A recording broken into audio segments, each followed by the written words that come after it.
Sanibonani khala maphupho makuthi umusha la ekhaya besicela nje ukuthi subscribe ukuze ke njalo masifaka la ku YouTube channel yethu ungaphuthelwa noma ngabe nini uma ukuthi ke le video uyibuka ku TikTok besicela ukuthi uphuthume bakithi usearch lapha ku TikTok ufike usifollow ngijwayele kuba live nje uzobona wonke ama video amaningi kodwa ama video amaningi agcwele la ku YouTube so kwakho ukuthi subscribe and turn on a notification bell ukuze njalo uma ngifaka ama video izothi nqinqi efonini yakho ukuze ubone ukuthi la sikhuluma ngani ngoba wonke ama comment enwabuzayo ngizolokhu nje ngenza ama video ungafaka uma ke nawe ubuzile ungakayiboni impendulo yakho scrolla semaningi ama video engiwenzile uzofika ke lapho ubone mhlawumbe impendulo yakho noma mhlawumbe uphuphe ungeza nawe uzoscrolla uzocinga impendulo ake ngiqhubeke chaze amaphupho enwabuze kuma comment section.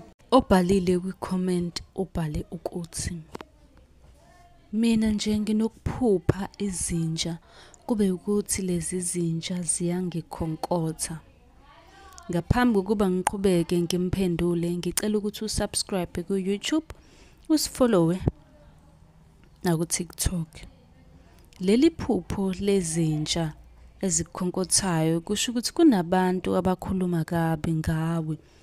Kwesinye isikhathi kuthiwa ke izinja idlozi kanti lingaphinde libike ukuthi idlozi liyathetha ulaka labaphansi njengoba zikukhonkotha. Kungakuhle kakhulu uma ukuthi lezi zinja azikukhonkotha.